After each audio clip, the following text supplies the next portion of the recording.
So I'll hand you over now to our speaker, who's Dr. Ruth Mccullough from University College Cork. Morning, Ruth. Morning, Carol. Good morning, everybody.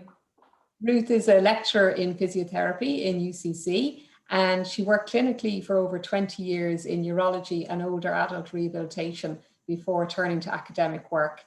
And she has a particular interest in the benefits of exercise and strategies to make it interesting and accessible to everybody.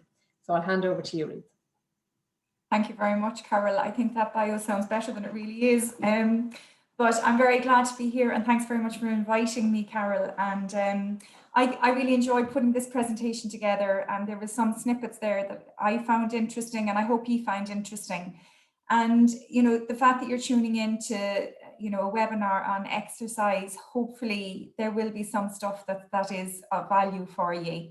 As Carol explained, I did work clinically for a very long time before I went into academia, and I worked with the neurological patients and with older adults, just like Carol explained. And, you know, I must say, especially with the neurological patients, they really inspired me because they, despite it all, despite whatever barriers, they just still kept going, and they still tried to keep themselves as physically able as possible so that they could engage in those meaningful activities that meant a lot to them and that, I suppose, made them who they are. And you know, there's the physical barriers that we can all see. So it could be weakness or it could be stiffness, but there's also like the barriers that we can't see that a lot of people with neurological conditions have. And a lot of the neurological conditions can be associated with fatigue, for example, where they just haven't got the energy to do what they want to do, or they have difficulty staying motivated, and they have difficulty in just staying interested and staying connected. And despite all of that, they kept going. And there was an awful lot that I learned from them that I think is probably, you know, it's just as good for anybody who hasn't got a neurological condition. There's loads to learn from it. So I'm probably going to pull that into the presentation a little bit as well for you, and some strategies that we found that would work really well, and some strategies that I found really helped me as well. So without further ado, if I can move this along. Sorry now, guys, and I wouldn't say that I'm IT brilliant at all, so please bear with me. What we're going to discuss today is what we know about the connection between exercise and cognition. And I suppose the jury is in that we know that exercise can be helpful for the brain. But I suppose really what we want to look at is break it down and make help everybody understand how exercise is helpful for the brain. So what we need to do to keep our brain healthy. And I suppose what exercises seem to feed the brain, because that's part of our health, and what exercises seem to train the brain. So I'm going to try and separate the two of those out a little bit. We're going to look at strategies where the spirit is willing, but the flesh is weak. And we all suffer from that. Even the best will in the world suffers from that. So we're going to look at strategies for that. But I also want to, reflect on the idea that, everybody needs to take a break. And everybody, your brain needs a break too. So strategies to help you take that break. And I just want to reiterate again what Carol was saying. I'm really happy for questions to be asked at any stage, even during the session. So if you put any questions up, Carol will pick them up, and I'm very happy for the presentation to be almost interrupted. So even if it's on something that I'm not even presenting at the time, I sometimes think that open discussion makes it a lot more active, and I think people connect with it more. So please, very, very welcome for questions at any stage. Okay, so the first thing I wanted to say is it's very normal for the brain to age, and we can't really hide away from aging. And indeed, it's something that we should celebrate. And every time you reach that milestone and you're well and you're healthy, I think it's something to celebrate, no matter what the milestone is. And I think that a lot of the literature at the moment bands around this idea of successful aging. So I suppose we want to talk about how we can successfully allow our brain to age. From a physio perspective, and when we look at cognition, we look at how what sides or what components of cognition help you to move successfully and interact in the environment successfully. So if you're walking from A to B and you're missing the traffic and you're dodging other, maybe some people that are coming towards you. If you're playing a sport, you want to be able to hit the ball into the net. So really, there's some parts of cognition that physios tend to zone in a little bit more in. So the first part is attention, and that's where you have to pay attention to your movements, but you also have to pay attention to the environment around you. And the second component is memory, because a lot of us learn skills and that's stored in the memory. And then when we're paying attention to the environment, it's not demanding too much for us to use the skills that we've already learned. So we need our memory to remember the skills. Perception is also another component. So we can see what's ahead of us, but we actually make sense of what's ahead of us. So for example, if you see a hill, you already get an idea of how steep that hill is and how much energy is going to be needed to climb the hill. Or if you see a car coming towards you, you can gauge how long it's going to take by the time it gets to you. And so then you can logically reason whether you should cross the road, run across the road, or stay on one side of the footpath. And so using your perception and being aware and understanding your environment and your memory of previous experiences will help you to logically reason what you're going to do and your problem solving strategies. And finally, we're going to look at the exercises that can keep our brain trained. So in this presentation, there are different types of exercises that are all effective in keeping our brain healthy. But the secret is that we need to have a mixture of them. So let's go into the mixture and let's just see what is important and what we need to do. Okay, so the first thing I want to try and talk about is this connection between the heart and the brain. And what you can see, and I think what people realize, is that the heart is literally just a pump, and it's pumping the blood all around the body. And that the blood carries the oxygen and the rich nutrients to the rest of the body, so it feeds the body. So as you can see here, the vessels that are between the heart and the brain, they're really quite wide. They're very broad, they're very big, they're large at the heart, and the brain is really quite near the heart. And so the vessels are really quite wide. So the heart is pumping oxygen and it's pumping the blood and it's bringing the oxygen and the nutrients to the brain. And as it gets to the brain and as it's filtering a bit more through the brain, the blood vessels are getting narrower and narrower and narrower. And then the oxygen and the nutrients are passing into the brain. And then the brain is very kindly giving away all the waste products and the carbon dioxide. And then the blood is pumping all of those waste products away to the rest of the body where it's excreted. Now, we can see here that there's a very, very strong connection between the heart and the brain. But we also know that the body works very hard at trying to conserve energy. So if something isn't used, it tends to kind of shut it down or it makes it dormant. And then it's a lot harder for us to wake that area up again. So if the brain isn't being used or one area of the brain isn't being used, well then that blood vessel can tend to become a little bit more dormant because the blood isn't needed as much in that area. And so you can find then that if areas of the body aren't being used, but then that area is just closed down slightly. It's not that it's killed off or anything, it's just it's closed down. If we keep a demand on the brain and if we keep pushing and needing it and we keep the heart and the blood vessels, well then we keep that area open and we keep it being used. So it's really important that we learn how to feed the brain and how to keep the oxygen and the nutrients and the blood supply up to the brain, and it allows it to take away the carbon dioxide and the waste products again. So a way we can do this is through aerobic exercise. So another word for aerobic exercise is cardiovascular. So cardio is heart and vascular is vessels. So these exercises work the heart and the blood vessels really well. So the exercises that we use to do this are repetitive, they're automatic, they require high energy, and they require less cognitive demand. They're almost mindless in comparison to what we talk about now at the moment. We're talking a lot about mindful exercises. But by doing these exercises, not only are we pumping the blood up to the brain and keeping the brain rich in nutrients, but it has lovely knock-on effects as well. Because we're using the heart so much, it's keeping it fit, it's keeping it well, and it's decreasing the risk of heart complications. It keeps the blood pressure low and cholesterol low. It keeps those blood vessels lined, they're clear and crystal clear so that the blood pressure is kept really well as cholesterol is kept low. Now we hear a lot as well about blood glucose and diabetes, and the the added effect on I suppose the progression or the prevalence, I suppose, at the moment of type 2 diabetes, and that's probably being more associated with the food that we're eating, and the lifestyle that we're having is it's less active, it's more sedentary.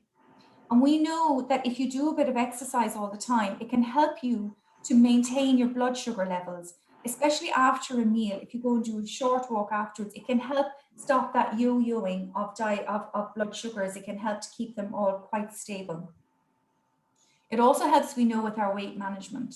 The other thing, I suppose, that we probably less known or probably less recognized, we know that it can be really hard to get going on exercise. It can be really difficult to get started. But if you do it, it will give you back an awful lot more energy and strength. Ruth, we have 1 or 2 questions coming in there, if you're okay to take them. Yeah, great. Yes, absolutely. So the first one is, someone has said they have a chronic nerve pain condition. They do gentle yoga, meditation and mindfulness, but still struggle with logical reasoning. Okay. So that's a really difficult one, isn't it? Because the pain it's always there, and it can be incredibly distracting, and it can be very difficult with it's just another thing that's adding to the cognitive challenge, isn't it? And I think what you're doing, the strategies that you're using are good.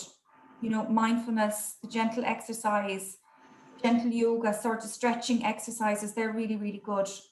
I suppose maybe the idea of logical reason sorry, Carol, it was the logical side of things, was it?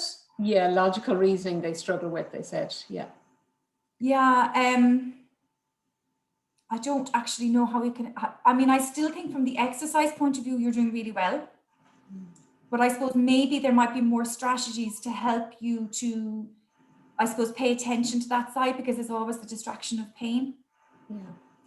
And I'm just wondering if there is a way, the mindfulness is a really, really good way to go. And I would say that that's we'll talk a little bit more about mindfulness later on. And it's a really, really good way of helping settle things down a little bit. And other ways that you can help to try and clear your mind. Like, for example, writing lists is a really good way as well, or taking time out a little bit and just to try and set your pieces in place as well, so that you're able to deal with anything that's new that's coming in. That can really help. And I'll talk a little bit more as well about breaking up sedentary behavior, and possibly you could probably, it's not really in relation to sedentary behavior, but for this watcher or this person who's viewing, it might be a really nice way of just allowing the brain that bit of mindfulness to come in frequently during the day, and that might help a little bit. Okay, great. And someone has just said there that would CBT help for that person? So cognitive behavioral therapy. Absolutely. Yeah, absolutely. That's good absolutely. Those kind of strategies, I think, would probably be a very, very good way to go. Yeah, and someone else has said, we're getting lots of suggestions here, breathing exercises, pranayama could also help. Absolutely, and that's that mindfulness side of things, yeah. And actually, someone has asked, where would they find a good stretching exercise program to practice daily? Yeah, I think, to be honest, I suppose yoga in one word isn't, like, there's no such thing as yoga. There's so many different forms of yoga, but I think yoga is very, very good, because I think it doesn't push or it doesn't force. It doesn't really drive. You do it at your own pace. And if you find the right type of yoga, I think that might be a good answer for that person. Yeah, okay, great. And someone has asked here, their partner has been suffering from sciatica. What exercise do you recommend? So you know what, now yoga, we've just said yoga.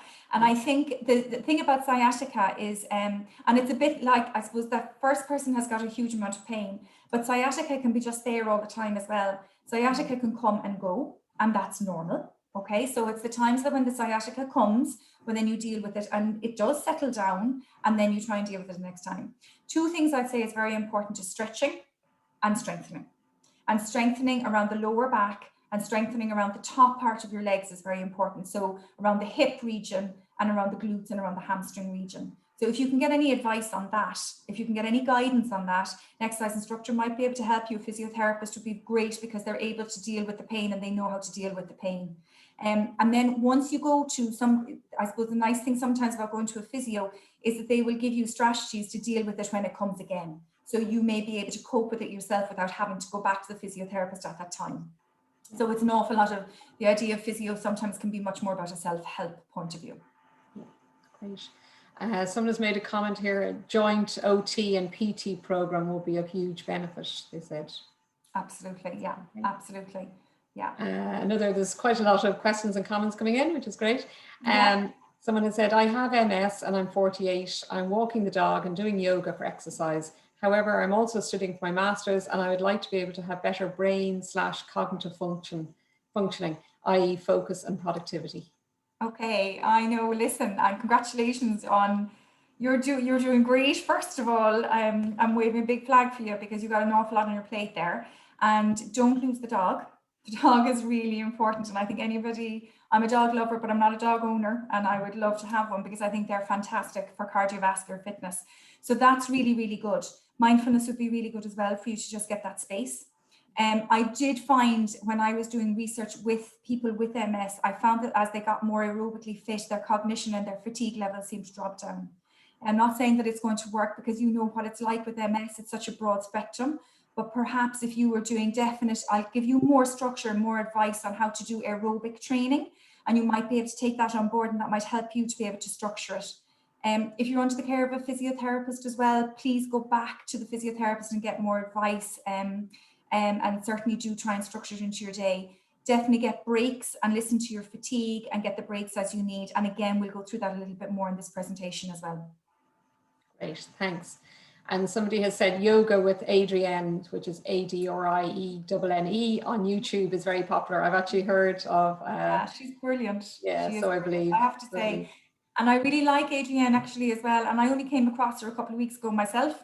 And I just think she's extremely accessible. She's really lovely. I'd recommend actually all of you go on because all shapes and sizes can tune into Adrienne and she's got loads there. So she's a good one to start off with. And her instructions are lovely. Good advice, great. Somebody said here their parents are part of the Move It or Lose It club. There are live and recorded sessions online. They really like it. Absolutely fantastic. I applaud that as well. And I would recommend anybody to get involved in any sort of activity. Older people, fantastic. I really think, and we'll talk a little bit more as well about how to make things very accessible. Brilliant. And, this technology is allowing us to bring exercise into our own homes. So even despite the times that we aren't able to get out, we're still able to tune into some form of exercise. And we can talk about it later again, that when the gates are opened again, how much it will be so lovely for us to go out and join with others as well. And we'll be able to exercise more in a society group and less on our own. But that's fantastic. That's really good. All of those, Carol, will be lovely on the website, all those recommendations as well. Yeah, great. So I'll add them to the resources tab.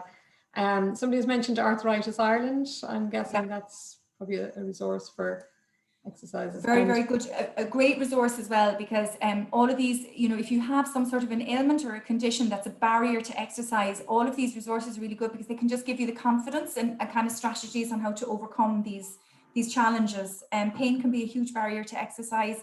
And sometimes if there was just a way that you can deal with it and be able to learn how to work with it, as opposed to working against it, it can really help. Yeah. And going back to the sciatica issue, somebody has asked, what types of yoga do you recommend for sciatica?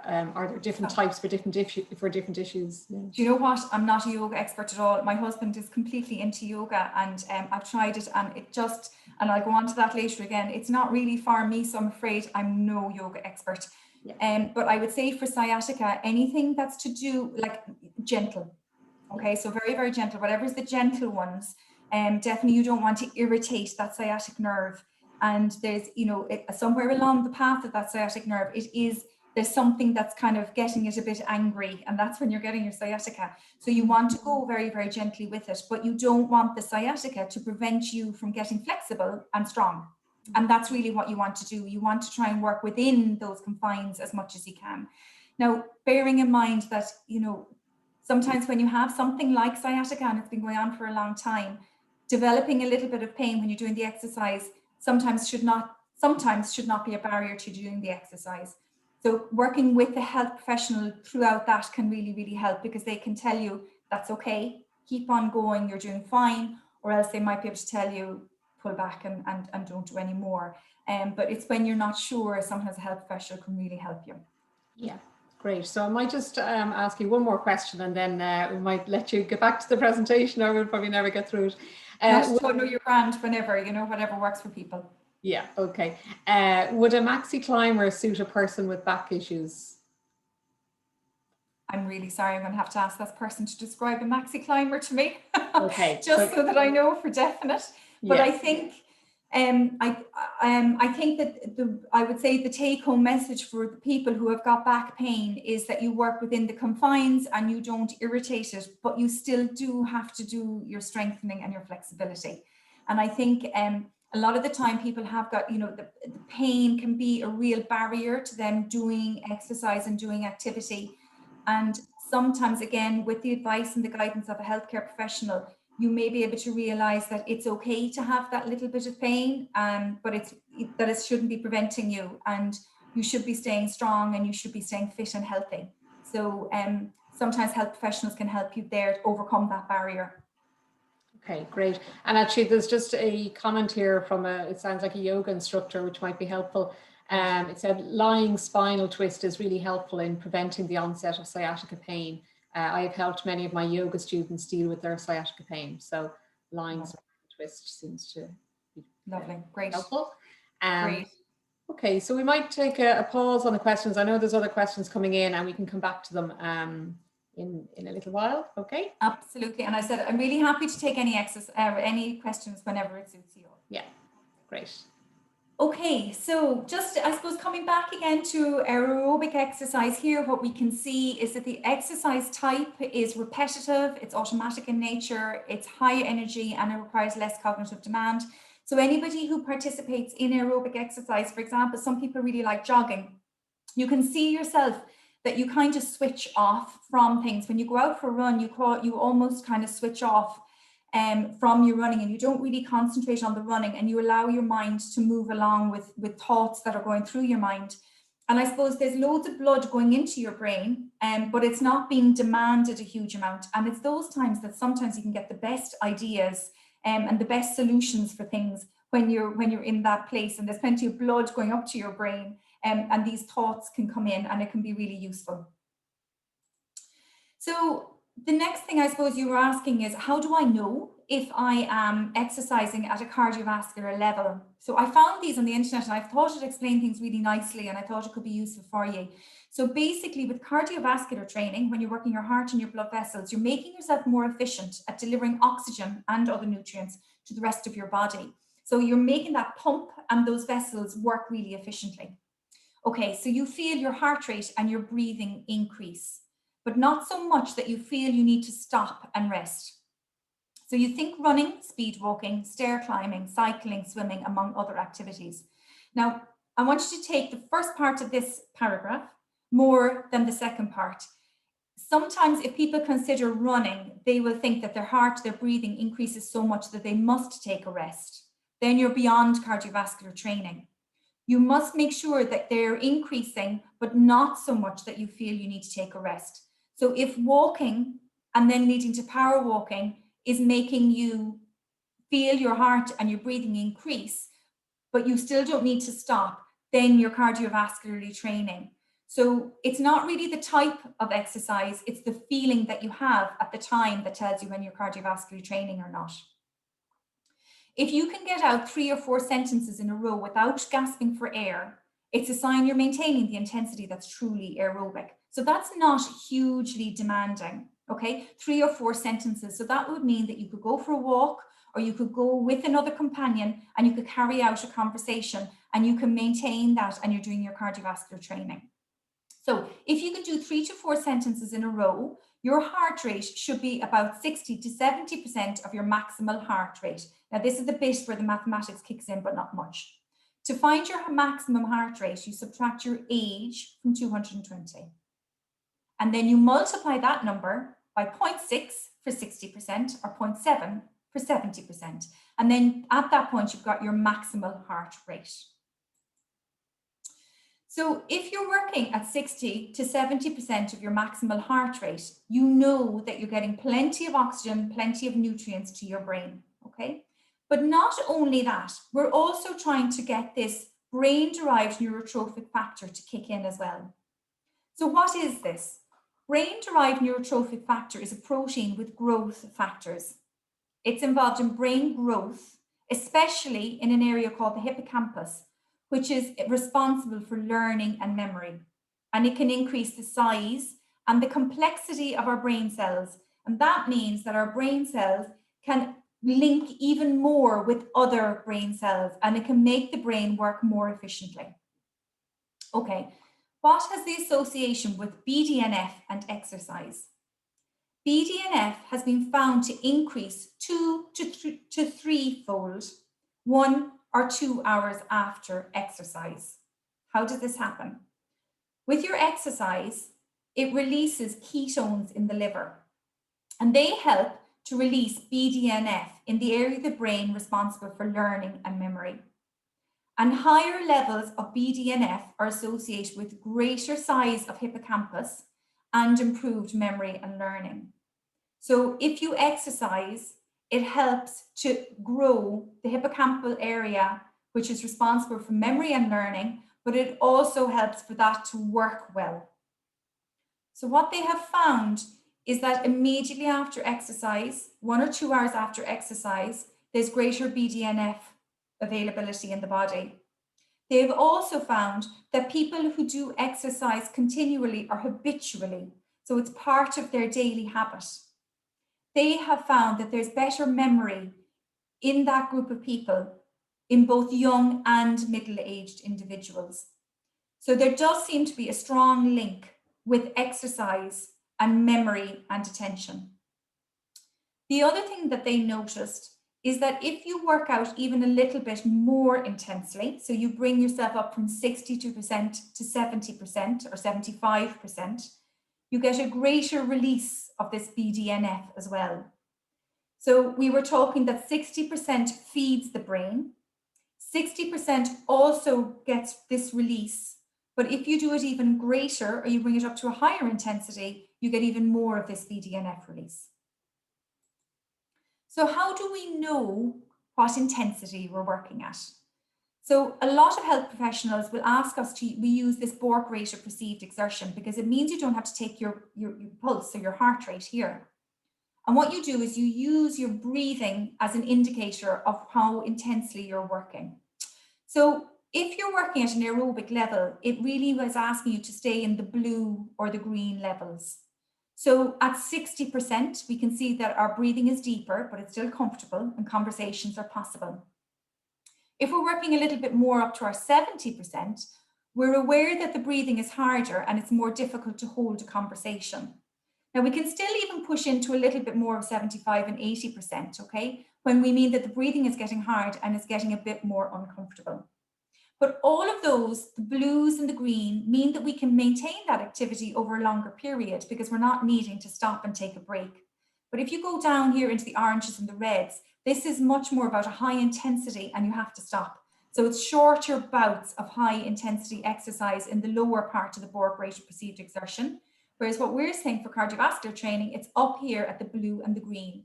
And as I said, if you're talking about BDNF and you're talking about neurotrophic changes, you can start pushing in a little bit more to the 75, a little bit more into the orange, but you can't keep it up for long if you're going from about 6 on down to 10. Ruth, somebody has asked there, how long do you have to be at the 60% level? Yeah, so we're going to go into that, how much is enough. Okay. Yeah, so this might answer your question. Thanks. So what we recommend with the World Health Organization is, and this has been bounded about so much, is that you need 150 minutes a week of this type of training, okay? So this is the aerobic type of training, so it's moderate intensity. And what people have often recommended is that you do 5 sessions of 30 minutes. And this could be maybe half an hour, 5 times a week, you do this type of activity. And what they're now saying is, look, tighten time, it doesn't matter. Start with 5 minutes, it all adds up. And I think what we're becoming more aware of is that we're starting to see a bigger picture here, that it doesn't really matter if you don't get your half an hour every week or half an hour every day, because physical activity is good for the heart, the body, and the mind. And the second point, any amount of physical activity is better than none and more is better again. So we think about that World Health Organization of 150 minutes per week. But if you do 300, that's better. And if you do 100, well, then it's better than 0, but it's not getting the 150 minutes per week. And what we're saying as well is that it should be bouts of physical activity. So you should probably do it over about 5 sessions per week is probably a really good idea. 5 out of 7 days to spend some time in cardiovascular training is a really good way of doing it. But if you haven't got the time, it doesn't matter, because any amount helps. Any little bit helps at all, okay? All physical activity counts. And I'm going to talk to you a little bit later as well about other types of activity that isn't structured exercise that will still help you. Sorry, the light keeps coming off and on here in the background, so apologies about that. Now, it's beyond the scope of this presentation to talk about muscle strengthening, because it really, you know, it's not, the links between cognition and muscle strengthening aren't as clear. However, I'm not undermining muscle strengthening. Muscle strengthening is really, really important, and especially from the age of about 40, 50 onwards, when we lose muscle strength spontaneously. So that is really important. It's just beyond the scope of this presentation. And I'm going to talk a little bit more here about sedentary behavior in the next few slides. Okay, we've done our cardio. We know what cardiovascular training is all about. Now, what's next? So when we go back and we look at all of that type of exercise and physical activity, we realize that sometimes when we're doing our cardiovascular training, and that's a structured half-an-hour exercise per day, that is structured exercise. But we must realize as well that there is other types of activities that we do that does burn energy, and they are just as important as your half-an-hour of structured exercise per day.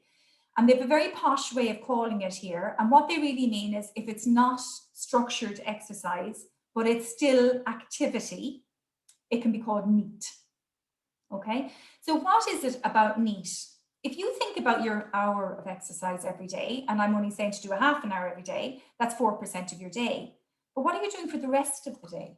Okay, so for the rest of the day, you can be doing loads of different things. You can be walking your dog, you can be walking up and down on the phone, cleaning the house, my pet hate, laundry, shopping, all of those activities that you're thinking about, commute, walking down to the bus. There's loads and loads of things that have been done that would explore all of this non-exercise activity thermogenesis. So this NEAT actually takes an awful lot more of your day, and it's a really accessible way of getting physical activity in, okay? So I'm going to give you this page over here on the right-hand side. So here we can see energy consumption in the form of NEAT between 2 people. So this is a person who's doing strenuous activities. So this is a person, sorry, strenuous work, okay? So it's not their structured exercise, but they're burning a lot of energy doing their work, which is construction or farmers or whatever. So we can see this green box is really, really big. And we can see then a person who is more in a seated work, for example, office work or teacher, me. And we can see that the amount of energy that I'm burning while I'm teaching or I'm sitting in the office is far, far smaller. So when we think about our structured exercise, we can say, yes, we do a half-an-hour of structured exercise every day. But if you haven't got the time for it, you have loads of other opportunities during the day to burn off calories and to maintain that level of physical activity if you can. And there's a lot of stuff if you think about cleaning the house, gardening, shopping. I was in Dunn's on Saturday and I was saying I could make this almost into an exercise session, my gym session, if I really put some welly into this. So there's plenty of opportunities for you to try and burn up calories and potentially get to that 60% of cardiovascular training through other activities. Just one word I want to talk to you about this, which is the construction work and the farming, okay? A lot of evidence is coming out about this, that they're burning up a lot of energy when they're doing these activities, which is actually really, really super.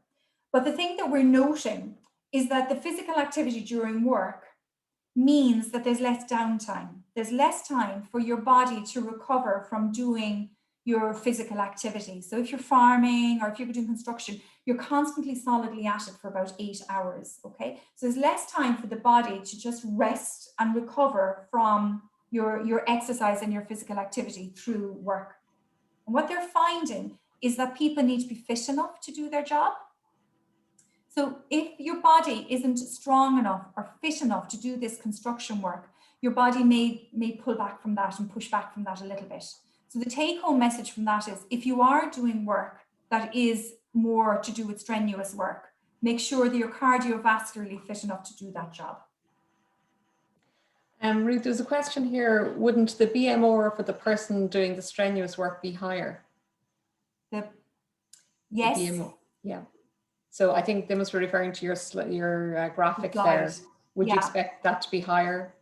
I'm afraid I can't answer that. Sometimes the basal metabolic rate can sometimes to be more related to your genetic makeup. Now it does change. It does change to your demand. And yes, you're right. That BMR could certainly be bigger on the person who's doing the more strenuous work. Okay, great. Thanks. Thank you.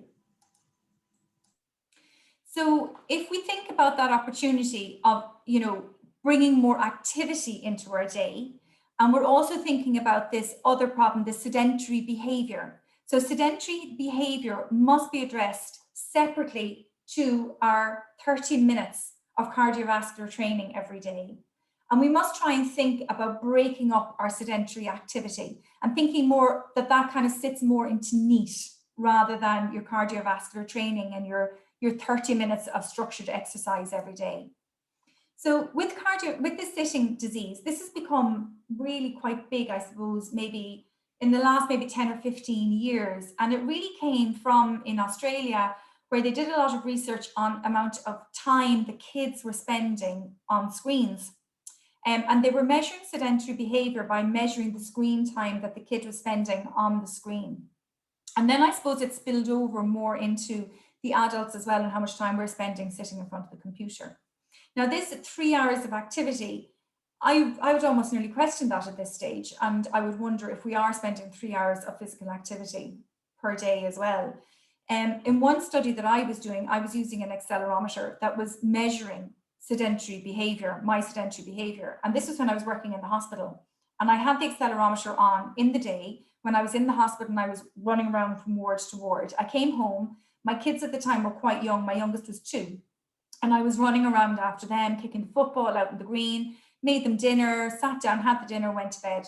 And the next day, it told me that I was spending about 50% of my day in sedentary behavior. Now, I know it was recording my sleeping, but it still was 50% of my day in sedentary behavior. I don't even want to know what my level of sedentary behavior is now that I'm working in the office job. So I think we need to be very careful about our sedentary behavior and start exploring and looking at this a little bit differently. And I suppose you can see here that it's just growing year upon year upon year. And as I said, it started with the kids, but even when I'm thinking about the kids, I've been working at home for the last while with COVID, and I would probably point the finger at my son more than my daughters on the screen. But I know that for whatever amount of time he's spending on the screen, I'm spending even more on the screen at work. And I think we're becoming very, very reliant on the screen. And I have no answer for this. This is just the way it is. But I think it's probably an opportunity for us to kind of, we probably need to try and think, how can we make the screen less sedentary, or do we have to be so reliant on the screen as much? And I do think it's not doing any good for anybody. So we often hear that we shouldn't spend a huge amount of time in front of the screen. So there was a really nice study done on how much time or how we should break up our sedentary behavior. So they had 3 groups. They had one group who were just doing screen work and they weren't given any instruction. The second group were doing screen work and they were told to get up every 2 hours and walk for 8 minutes. And the third group were told to get up every 30 minutes and walk for 2 minutes. So the 2 groups that got up had the same amount of walking and amount of exercise and amount of screen time, but they just had shorter bouts of sedentary time with the group that had to get up every 30 minutes. They measured the blood supply in the brain using ultrasound scanning. And they found that that group that got up every 30 minutes and walked for 2 minutes maintained healthy blood-brain flow. So the message from this is every 30 minutes you stand up and you walk for 2 minutes. And I'm seeing more in the literature that it's 3 minutes for 30 minutes. So 3 minutes of walking for 30 minutes of work at a screen. Now that is really difficult to apply. We all have lovely gadgets that can give us little buzzers to get up and walk. Carol was even telling me about some IT system where you can shut down the computer so that you have to get up and walk around. And all of these can almost like stop our flow and our track of thinking and our what we're immersed in at the time. And it's really, really difficult to work out a solution for this. So it's something that I think, again, we really do have to think about, the 30 minutes of physical activity that we have every day. We need to think about the NEAT, we need to think about the sedentary behavior, and we need to think about like short, frequent bouts of physical activity that can be really good for increasing our NEAT and breaking up our sedentary behavior that will work with, our half an hour physical activity a day. But our half an hour physical activity per day will not balance out long periods of sedentary behavior. Okay, so now we know about sedentary behavior, we know about NEAT, and we know about cardiovascular training. So all of these things help the blood supply and the feed to the brain, and it helps the brain stay strong, and it brings the nutrients to the brain. But now we want to know about how can we train the brain. So in this part, it's more about maybe activities that are probably more challenging, adding some complexity and potentially a little bit more fun, which is certainly what Jerry is thinking here at the moment. So when we're adding more complexity into our exercise, we're making the exercise probably into more a game or a hobby or an activity. So if you think about any of these activities that you do, they demand probably more balance, more coordination, and more attention. And some of the attention can be diverted to our environment, and sometimes the attention is only diverted to ourselves. So if we think about increasing attentional demand to train your brain, we need to pay attention not only to the task, the individual, but also to our environment. So how can we do that? In field sports, this is exactly what it's doing. So you have to pay attention to your balance, your coordination, your movement. You have to pay attention to the task, how to kick the ball. But you also have to pay attention to where the goal is, how other players are, how they're all shouting and screaming at you, even on the sideline, and the strategy, if you have any set pieces that you're going to use. So there's a lot of attention going on in your brain at the same time, and you must work and be able to cope with all of that. So it really does train your attentional demand there. But not only that, it's also very energy sapping. So if you think about your aerobic exercise, you're dodging, you're stopping, you're turning, you're bending, you're up again. So it is actually more energy sapping than just if you were to go for a run. All of these movements tend to burn off more calories again, and they tend to challenge you more cardiovascularly. Now, some people aren't into team sports. I certainly am not a team sport person. I just never felt that I was any good for any team. And I prefer to do individual, sports or activities, and that's fine too. So with trail running, you have to concentrate on the task of running, but you also have to concentrate on the environment because the ground is so uneven. You have to be very, very conscious of where you're going to hit the floor and how your foot is going to go down on the floor.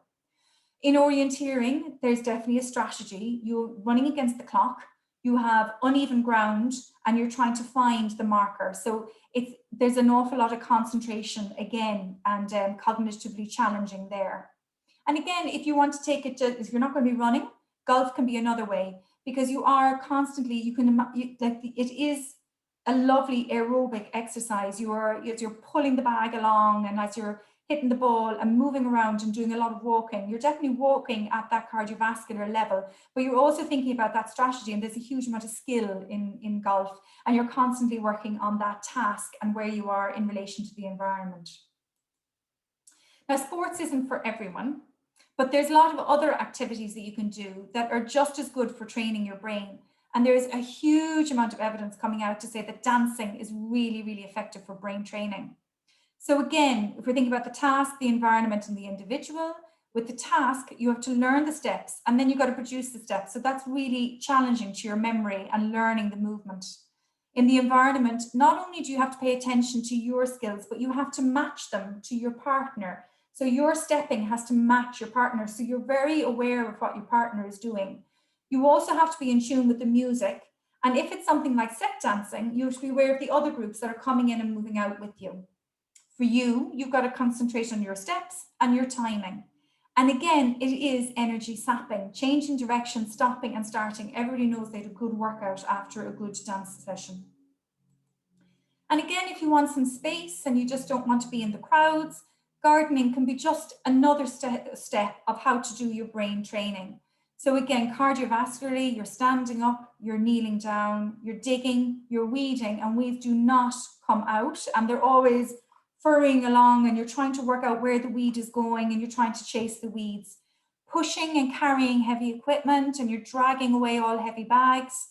And then you're thinking about your strategy. So you're identifying and you're planning for each species, which one needs the sun, which one needs the a bit of only dapple light, which one needs to be in the warmth, where do you need to put something so you can access it if it's a herb. And then you're planning and your logical decision making. So again, you're constantly training your brain when you're doing your gardening. I just wanted to put in a little bit about exergaming, especially I think with COVID. A lot of parents out there were probably thinking, should I invest in an exergame while the kids can't go out? And the evidence that's coming back is saying that it works, but it doesn't quite work as good as being out there. Now, I just want to say that exergaming is not, I don't think it works as a substitute. If you're finding that you're out and you're running around, and if your kids are out and running around, you can use this to supplement, but I don't know how effective it is for a substitute. And what the evidence is saying is that people find them appealing to begin with, but then it just seems to taper off. And it's a little bit like that once they've done their exercise on the exergame, but then it seems to be that they kind of decide that they've done their exercise and they put their feet up for the rest of the day. So it almost increases their sedentary behavior. So this more activity on the exergame seems to have led to a higher level of sedentary behavior as well. And what they're recommending almost instead is that real activity is better. And certainly as a parent, I would say that if the kids are kicked out of the house and they're sent out to their friends, they tend to stay out there for longer because it does seem to be more engaging for them. So they would suggest that if you have a little bit of money to spend, that you would almost spend it on equipment that makes the outdoor or the group activity more fun, more enjoyable, more accessible. So get those things that the kids seem to want and get the stuff that you want and make it more accessible to you and make it more comfortable for you to exercise outdoor. So again, maybe it might be that you might need, instead of the raincoat, that you might need a better waterproof raincoat, or you might need a better pair of runners or something like that to make it more comfortable for you and more enjoyable for you. And the other thing is all these technologies. Some of the technologies I think that can really help. There are a lot of technologies that can help to motivate and also to track your training. And I'm going to go on a little bit more about tracking your training as well. Okay, starting can be really, really hard, and keeping up with it can be just as hard. So I just wanted to, again, when I Googled this, the amount of stuff that came back was unbelievable. There are loads and loads and loads of sheets and crib sheets on stuff that can really, really help. And I think it's important for you to just tune into maybe the things that work, that seem to speak to you. And certainly these are the things that I found that probably were really good and that I have found previously working with people that seem to have worked, and that they would have reported that it was different and it made a big difference. So the first thing I thought, which was really nice, I think, was changing the mindset. So it's almost like when opportunity knocks, to seize the day. Instead of kind of deciding that you must do something, try and change it to, I'd like to do something. It would be nice to try something. And if an opportunity comes where you can join or link with something, or you've come across something that you think is kind of interesting. For example, I suppose some people have asked about yoga. It might be a good time now to think, oh, it would be nice to try some yoga. I think I'll go and see if there's a yoga group that are near me. or if there's somewhere that I can find out a bit more about yoga and get involved that way. And instead of thinking of it as a burden, think of it as a nice opportunity to do something that could be really enjoyable for you. The second thing I'd say is find what you love and stick with it. Now, making it personal, I mean, make it something that's right for you. Don't make it right for your children. Don't make it right for your friend. Make it right for you. Make sure that you get something for it. Make sure that it's something that you love. As I said before, my husband really likes yoga and I don't really like yoga, and it's never really worked for me. So even though it would be lovely if we were to do yoga, it's just not the one for me. So I tend to do other activities that I find are important for me and that I get more kind of satisfaction out of, really, at the end of the day. It's really hard to get started. And I think that probably one of the hardest things is actually just getting out there. And sometimes when you have absolutely no energy, it's to even get the foot out the front door is the hard part. And I think if you kind of say to yourself, and I've certainly used this with patients before, I've often said, if you just try it for 5 minutes, and if you still can't keep it up after 5 minutes, that's fine. There's absolutely no problem. Just come back in. You tried it. You tried for 5 minutes and you still couldn't keep going. There's nothing wrong with that. That's your body saying you need a rest and you need a break. But if you make it over the first hurdle for the 5 minutes, you actually might find that you can keep on going. And this might happen out on, you might go out someday and you might start with another friend of yours and say, I don't think I'm going to be able to run far today, or I'm not going to be able to walk far today. That's fine. Do what you can do and stop when you need to stop. But certainly just even starting and getting a 5 minutes done will give you a good indication as to whether it's just inertia or whether it's just that your body really, really does need a rest. Just try and think about how you could feel good afterwards and how confident you feel afterwards and how comfortable you feel and how much you feel great that's that done. And make sure it's the exercise that you are confident in doing. Don't make it all or nothing, and don't fall at the first hurdle. Don't think that if you haven't done a good job on it on the first day, that's it. It's not going to work for you. It's really important about giving it a go. It's not about winning. It's all about trying, improving, doing, and enjoying. And, when you're doing things like this and you're giving it the first, you're giving it a go the first time and you're not feeling that confident, sometimes being in a group can help because they can help egg you along, or you can realize that you're not the only one who's in that position. And there could be other people who are starting with you, and that camaraderie can help you an awful lot and can keep you supported in that movement, while you're beginning something. So you're motivated and you've got started, and now how do you keep it as a habit? And what do you do to keep on going? And as we keep on going, things start to improve and we start getting better and better. And you can find that, if you stick with it, what seems hard now will suddenly be it will be your warm-up someday, because you do, despite yourself, you do continue and you do tend to progress a little bit. So ways to turn it into a habit, I suppose, is if you can set yourself a goal and see yourself achieving it and try not to forget it. So if you can, if you start feeling comfortable doing something, you'd never know that you might find some event that's coming up, and it's not, again, a competition. It's just that you're partaking in the event, and that can be something that you can see in the future, and you can train for that, and it makes your whole training program a lot more focused, and it can really, really help you. The bite-sized achievable chunks are really important. Give yourself plenty of time, and there's no rush and there's no race. And it's more important that you achieve a small little bit than you're not able to achieve anything at all. So, for example, like the 15-minute walk that you achieved is better than the 5-mile run that you weren't able to do. So make sure that it's just small bite-sized chunks and that you keep on doing a small amount every time you go out. Now, the thing that to me that was a real game changer is this: track your progress and embrace it. This was, as I said, a total game changer to me. And I don't underestimate the effect of tracking your progress. So it can be as simple as on your calendar that you write down how far you went and how it made you feel, or how you felt when you were doing it. And I think that's really important, is your response to whatever you did as well. And then you can see throughout the calendar how well you're progressing along, despite not really pushing yourself very much. You can see that it gets easier and easier. Now, it can be as simple as that, or it can be maybe some technological thing that you're using, such as a Fitbit or an Apple phone or an Apple Watch or whatever.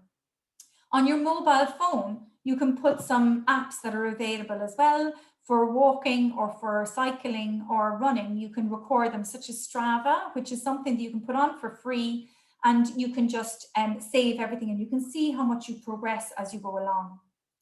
And I must say that made a big difference to me, because I just didn't realize how much tracking makes you realize then that those goals that you've set are achievable, or it can help you visualize yourself getting to that goal because you can see you're progressing.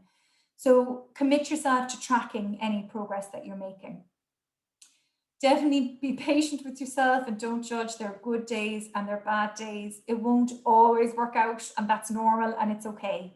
Just hang on in there and try again. You'll have good days, bad days. You'll have terrible weeks. You'll have good weeks. God knows why they're terrible. God knows why they're good. But just hang on in there and keep on doing a little bit, and just you'll find that you'll come out the other side again and you'll be able to go back at it again. The second game changer that I found was accountability. This is a title that I came across and I thought it is exactly what it does. It makes you accountable for your exercise. You know, if you go out with the body is relying on you just as much as you're relying on the body. You know, it might be really hard for you to go out for a run in the evening or a long walk in the evening, but if your friend is sitting at the gate waiting for you, well, then you feel as if you have to get out there, and then 5 minutes in, you're feeling better. I find as well that if I exercise with somebody, I'm finding that the conversation and the company makes the whole thing so much shorter.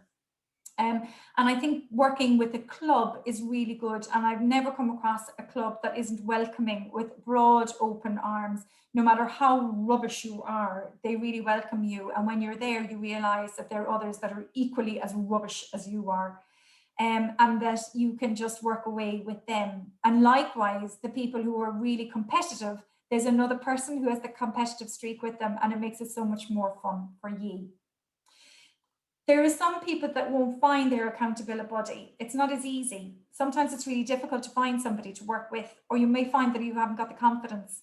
And you know, your accountability buddy might be your sister or your brother in the States. And using Strava, you can send what you're doing to your sister or your brother, and they can send back what they're doing. And you can map each other. And the next time you're on the phone or you're contacting each other, you can talk about how you're getting on with that. And there are groups, for example, WhatsApp groups as well, that you might have 3 or 4 people in a WhatsApp group, and they keep budding each other along. So it doesn't have to be the person outside the front gate. It can be somebody who's connecting through technology. And that's really, really helpful nowadays, that you can use technology to help there. And rest. And rest is really important. And we all know that rest is really important. So we know that moderate exercise, aerobic or cardiovascular exercise, increases the amount of slow wave sleep, which is deep sleep, that you can get. So in deep sleep, this is a really interesting time, because this is where the growth hormones are released during the sleep, okay? And it happens mostly in the early stages of the night, but this is when the brain gets a chance, and the body gets a chance to rejuvenate. So it's almost the time in the deep sleep that the body gets that time where everything is cleaned down and dusted down, a little bit of an MOT goes on, and everything is kind of healed up again, ready for the next day. So deep sleep is really, really important for that rejuvenation. The average healthy person will get 1 to 2 hours of deep sleep at night. Now, bearing in mind that it goes in a cyclical fashion. So each cycle of sleeping takes about 90 to 120 minutes. And then you go back through the cycle again. So you don't get 1 to 2 hours of deep sleep in one go. You keep on revisiting the deep sleep. And the deep sleep stage is longer in the early stages of night than in the early hours of the morning, where it's shorter. So if you're the type of person that might wake up early in the morning, you probably will have had sufficient amount of deep sleep. Now, the amount of deep sleep that you get reduces with age. So people over the age of 65 might only get about 30 minutes of sleep. And it is, as I said, it's associated with the amount of exercise that you do. So maybe the older people aren't getting as much activity, and so therefore they don't need as much deep sleep, or they don't get as much deep sleep. But what the researchers are saying is that if you do your cardiovascular training too late, well, then it can interfere with your sleeping. And the reasons for this is because your endorphin release, which are your happy chemicals, may keep your brain active. And so your brain is buzzing when you're in bed. And the other thing is your body is too warm. And despite what you might think is that your body temperature needs to cool down for you to sleep. So give yourself 1 to 2 hours of rest before you go to sleep. So make sure you get your training done at the early stages of the night or the early stages in the evening, and then you can, and then you're ready for your sleep later on in the evening. The good news is that 50% of people notice an improvement in their sleeping pattern within days in response to an increase in exercise.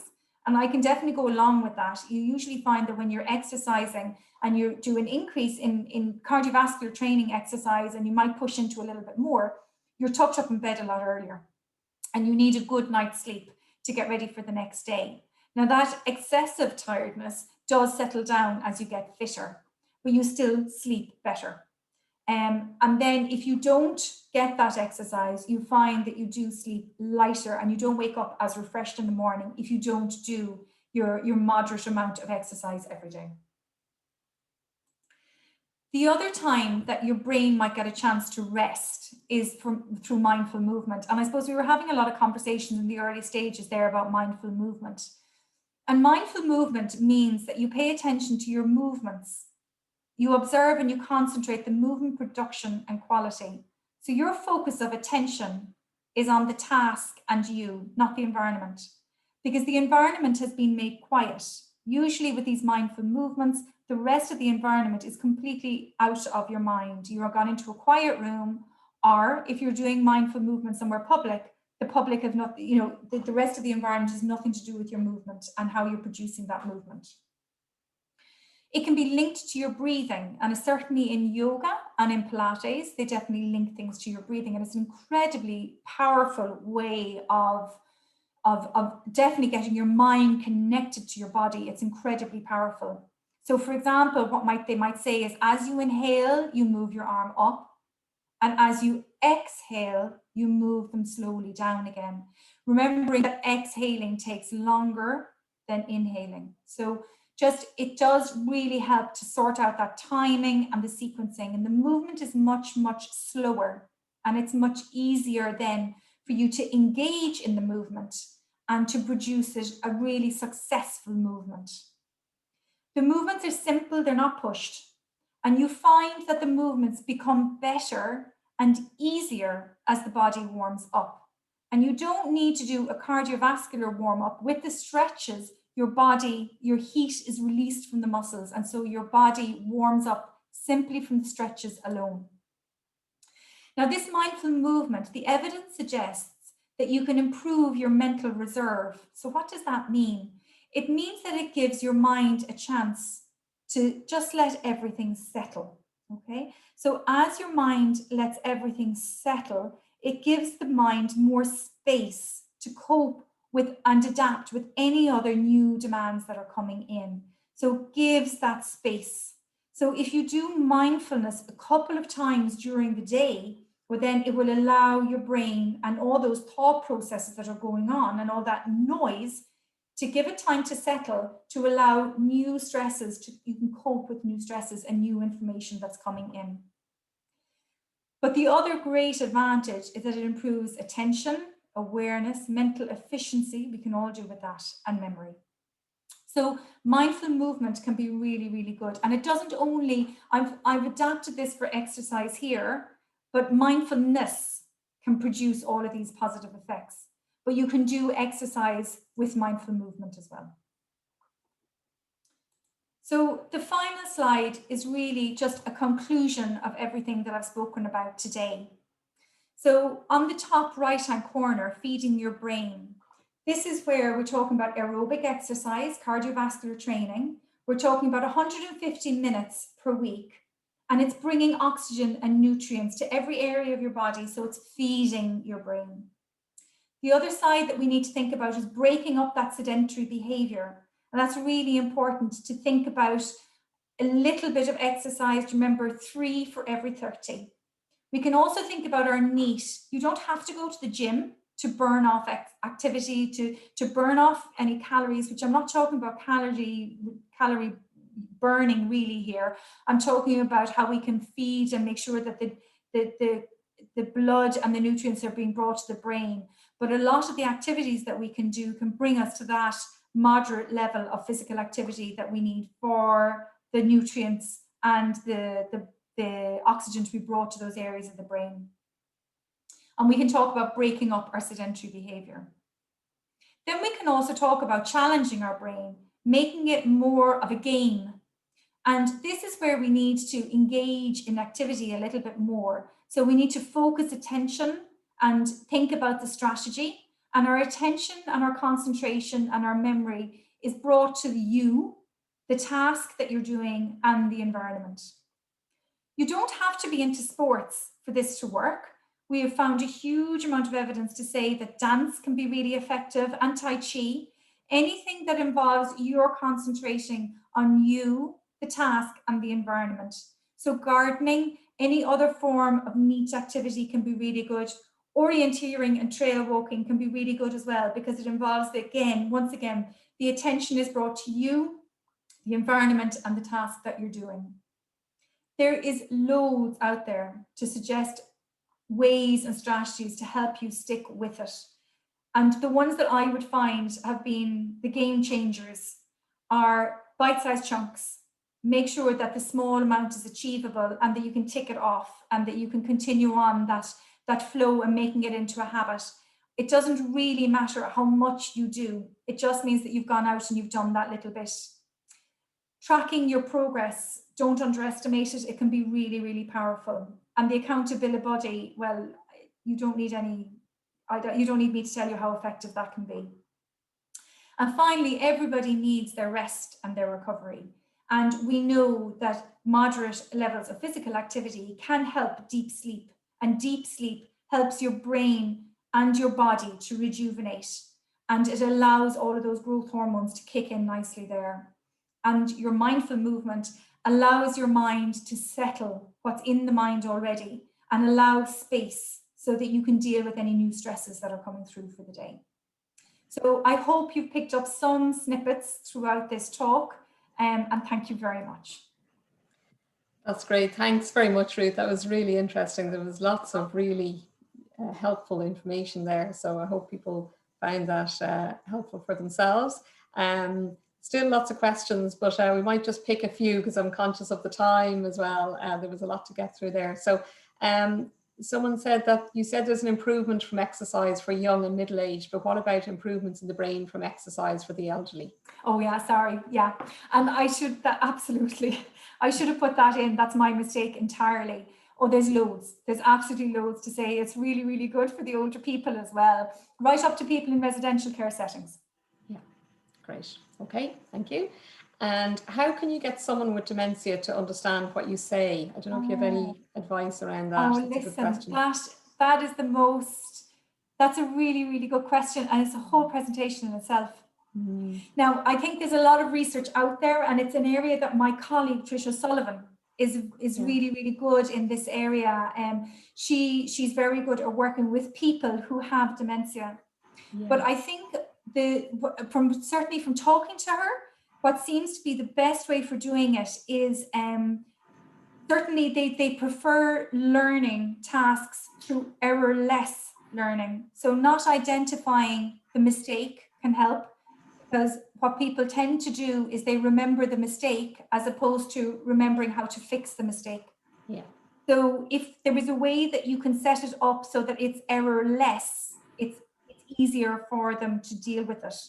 And almost like, you know, when their minds are telling they're in a different situation, a different environment, almost go along with it, and knowing that when it passes, then you can step in again. So I suppose the idea really is to probably set things up so that there's less mistakes that can be made. I hope that helps, but it is definitely a whole area. It's a very, very interesting area. Yeah, and actually maybe we could do a webinar on that later in the year, a separate webinar. It sounds like it's probably worthwhile. It really, really would, absolutely. Okay. And our occupational therapy colleagues would be huge there as well. So that would be really good, Carol.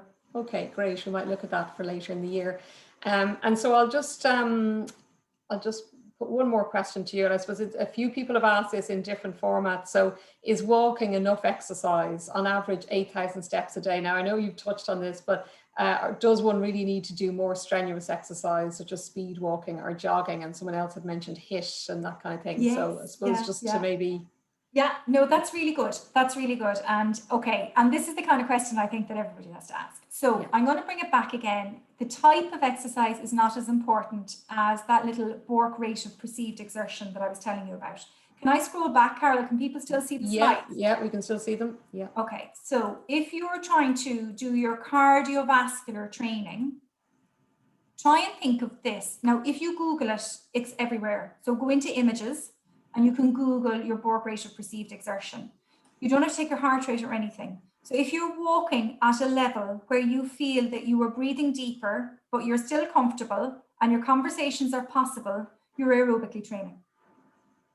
So it doesn't matter whether you're walking, but if you're walking to the speed that you're getting that, you're aerobically training and you're doing it. Yeah. And then I would highly recommend that when you get back from your walk, you, with great gusto, write down what you've done, how far you've done, and how well you feel, not only in response to the exercise, but how well you feel. Yeah. Because I think that is, don't forget the tracking. Yeah. Okay. Yeah. So that's my first thing I would say to you. So the type of exercise is not as important as the feeling here, your Bork rate of perceived exertion, and use that for anything. So one person might find that walking at a certain pace gets them to that. And then you have some other super elite person who jogging at a certain pace will get them to that level. So it all depends. It's very individual. Okay. Yeah. Now, the higher intensity, so somebody said about HIIT. Yeah. So your higher intensity aerobic training is back down here to your 7, 8, 9, 10. Okay. So your high aerobic intensity training, you still do brain train there. Okay. You brain train you don't brain train, you feed the brain. You feed the brain, but you also push this a little bit more. So the higher intensity you do, the more BDNF is released. Okay. So what I'm trying to say at the end of this really is that if you work out at 60 to 70% of your brain, of your maximal heart rate, okay? So if you work out and you're doing breathing deeply, but you're still comfortable, conversations are possible, you're bringing blood and you're doing cardiovascular training, you're bringing your blood, you're bringing your nutrients to the brain, you're feeding the brain and you're beginning to bring BDNF. So you're allowing the brain to grow that hippocampal area, you're getting benefits in that hippocampal area. If you increase it a little bit more and you're going more into HIIT, you're doing the same, but you're not able to keep up that level of activity for 30 minutes. So that's why it becomes interval training, where you need to step back and then you go back to it again. But there's nothing wrong with HIIT training either. But you just can't do HIIT training 5 times a week. You tend to do HIIT training maybe about 2 or 3 times a week, and then you do some other form of training for the other times. I hope that's answered your question. Yeah, hopefully it has answered people's questions. And actually, we may respond to people individually by email. I know we can pick up most people's emails from your questions. So we have a record of all the questions coming in. So we may get back to some people individually, because I know there was quite a few on specific health conditions. So we might get back to them individually.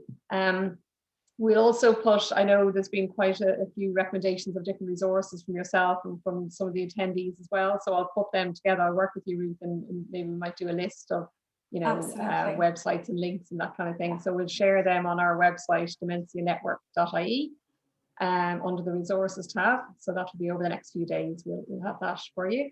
And just to reiterate as well that this webinar is being recorded and it will be on our YouTube channel. So if you go onto YouTube and look up Dementia Research Network Ireland, you'll find it there by the end of the week. So all this great information has been captured, because I know you've covered an awful lot, Ruth, and we're getting very good feedback. People have really found it very interesting and enjoyable. So that's really good. I know I want to listen back myself. There's so much here that I want to listen to again. one of our listeners was actually on her exercise bike while listening to your webinar. So well, really there you go, broken up your sedentary behavior straight away there. Congratulations. Fantastic. That's super. And we also had a teacher saying that she actually moves around a lot and gets the kids moving, is on yard duty. So, absolutely, you know, that's great. As you were saying, people can build it into their daily work and schedule. This is it. And actually, to that teacher, I have a bit of a bugbear about kids wearing uniforms. I feel they should be just in tracksuits all the time, and they should be up and down on their knees, and they should be rolling around on the ground, and they should be outside scraping their knees. And because, I mean, I think, how can you, if you think about that blood perfusion to the brain, and you have to move every 30 minutes to keep the blood perfusion to the brain. And I just think we're like, I've been sat here now for this length of time. I'm sure you've all been sat at your screens for your length of time too. And I don't know how healthy it is. I think we need to try and think outside the box a little bit. Okay, so we'll all have to jump up after this webinar now and walk around a bit or do some exercise. We're inspired. Walk and get a donut. Yeah. We're all inspired now after that. So thank you so much, Ruth, for today. I might just ask you to stop sharing your screen if you don't mind, and I'll just throw up for those of you, I know most of you are still online, and thanks for staying with us. I'll just show you what's coming up next for our webinar series, if my slides will move. They seem to, okay. So we have over the next 2 Mondays, that's the end, I suppose, of our individual webinars for our individual speakers. So for the next 2 weeks, next 2 Mondays, we have Ask the Expert webinars, which is going to be a panel discussion with people, with all the speakers basically from this webinar series. So Ruth is going to be on Monday the 31st there, and they'll kick off again at 11 a.m. They'll be a little bit longer, 11 to 12:15. And you'll see there, we've got the speakers lined up, and we'll be able to take questions and answers again at those sessions. So you can book those through Eventbrite. Again, they're free, and yeah, same link that you've used to book this webinar. So thanks very much, everybody, for joining us today, and thanks again to Ruth, and hopefully we'll see you at next Monday's webinar. Okay, have a good day. Take care. Thank you.